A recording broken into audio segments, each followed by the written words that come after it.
नमस्कार, आप देख रहे हैं लाइव न्यूज एक्स। मैं हूं आपके साथ अंजलि मिश्रा।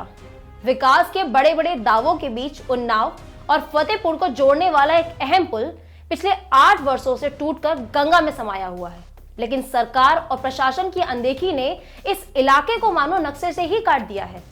बड़नपुर यानी उन्नाव से गड़ेवा यानी फतेहपुर को जोड़ने वाला यह पुल तेज बहाव में बह गया था, लेकिन उसके बाद ना तो पुनर्निर्माण हुआ और ना ही कोई वैकल्पिक व्यवस्था की गई। देखिए हमारे सहयोगी की ग्राउंड रिपोर्ट।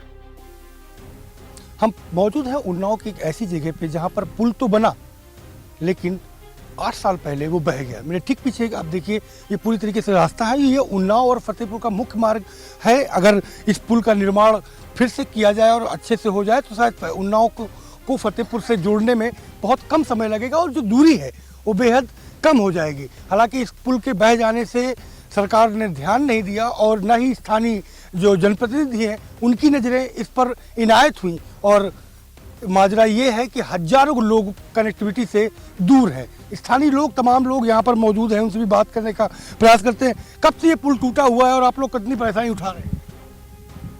3 साल से हो गया टूटा हुआ। कैसे बात है? बाढ़ में आने से पानी के नदी के पानी बाढ़ आने से टूट गया। हाँ, यहाँ से आवाजाही बंद है।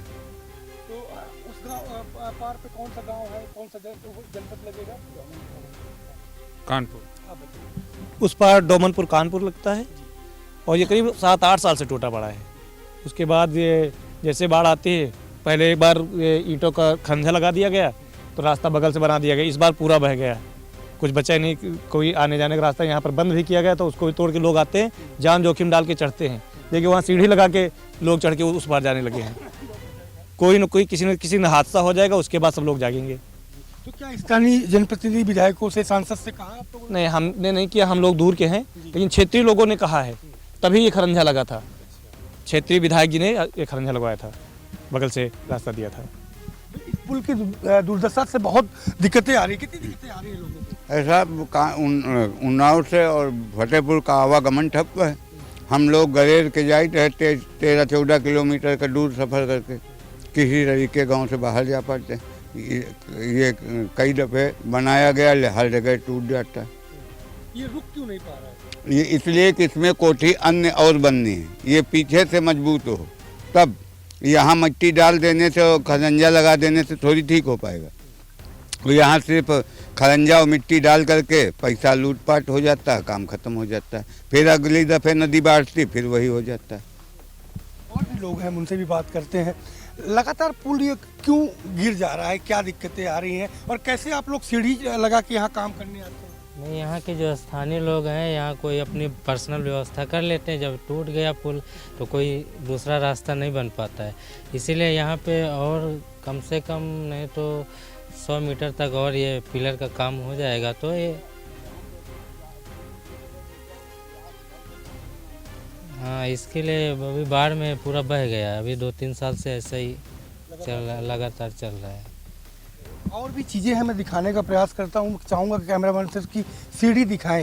देखिए कि आप देखिए पुल पर एक सीढ़ी लगी हुई है। इस सीढ़ी के जरिए उस पार के जो डोमनपुर के गांव के लोग हैं, जो अपने खेतों पे आना चाहते हैं, अपने रोज़मर्रा के काम को लेकर के आना चाहते हैं, तो उस पुल तक, वहाँ तक आते हैं जहाँ तक ये पुल टूटा हुआ है। उसके बाद इस सीढ़ी के जरिए इस पार आते हैं और इस पार आ करके वो अपने पूरे कामकाज को निपटाते हैं। उसके बाद शाम को फिर इसी सीढ़ी के जरिए, तो ये कितना गहरी नदी है और ये गंगा नदी है, कोई और नदी नहीं है। आधा पुल पूरा टूटा हुआ है, उस टूटे हुए पुल पर सीढ़ी बना करके आना पड़ता है। अगर सरकार पहले इसकी नज़र पड़े और इसको इनके जनप्रतिनिधि जो उन्नाव से हैं, वो जनप्रतिनिधि इन पर काम करें तो शायद चीज़ें और बढ़ सकती हैं। हमारे साथ और भी लोग विजय सर हैं। सर, क्या दिक्कतें हैं और क्यों नहीं बन रहा है और इसकी टेक्निकल इश्यूज़ क्या है? देखिए, पुल प्रॉपर्ली बना नहीं है। इसमें टेक्निकल प्रॉब्लम ये है कि इस पुल को कम से कम 100 मीटर और बड़ा होना चाहिए था। जब तक ये पुल बढ़ाया नहीं जा सकता, और किनारे पर चूंकि बाढ़ का एरिया है तो किनारे पर इस पर बोल्डर से अगर पिचिंग नहीं होगी तो रोड तो बह जाएगी। होता क्या है कि अधिकारी बनाने के नाम पर यहाँ पर मिट्टी डालेंगे, मिट्टी होती नहीं होती बालू, तो जैसे बाढ़ आती बह जाती है। अभी कुछ दिन पहले ब्रिज कारपोरेशन में एक वो थे डीपीएम, उन्होंने उसकी ये कुछ पॉइंट साफ़ करवाए, लेकिन साफ़ कराने से क्या फ़ायदा, पूरी नदी तो बह रही बरसात में फिर भर गई।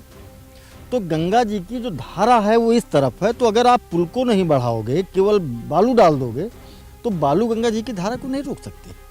इस पर किसी का ध्यान नहीं जाता।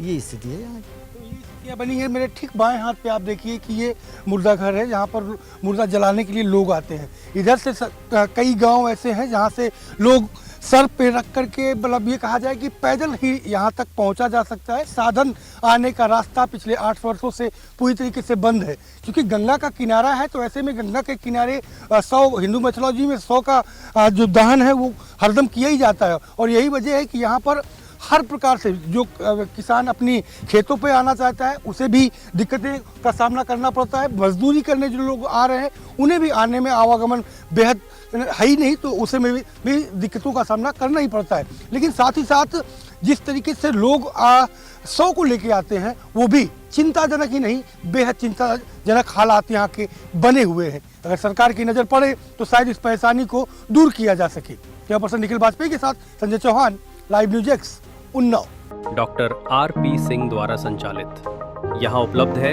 ECG, blood test, sugar test, private room beds और इमरजेंसी सेवाएं। ये सिर्फ एक पुल की कहानी नहीं है, ये सिस्टम और संवेदना के टूटने की कहानी है। अगर ये पुल बन जाए तो उन्नाव से फतेहपुर और कानपुर सिर्फ आधे घंटे तक पहुंचा जा सकता है। व्यापार, इलाज और पढ़ाई सब कुछ आसान हो सकते हैं। लेकिन फिलहाल 2 जिलों के लोग हर दिन इस टूटे पुल की सजा भुगत रहे हैं। अब सवाल यह है कि क्या सरकार किसी बड़े हादसे का इंतजार कर रही है या फिर जनता की परेशानी की कोई कीमत नहीं है। तो खैर, इस पर आप क्या सोचते हैं, हमें कमेंट्स में जरूर बताइएगा। ये थी हमारी आज की खास पेशकश। ऐसी और तमाम खबरों को पाने के लिए देखते रहिए लाइव न्यूज एक्स। धन्यवाद।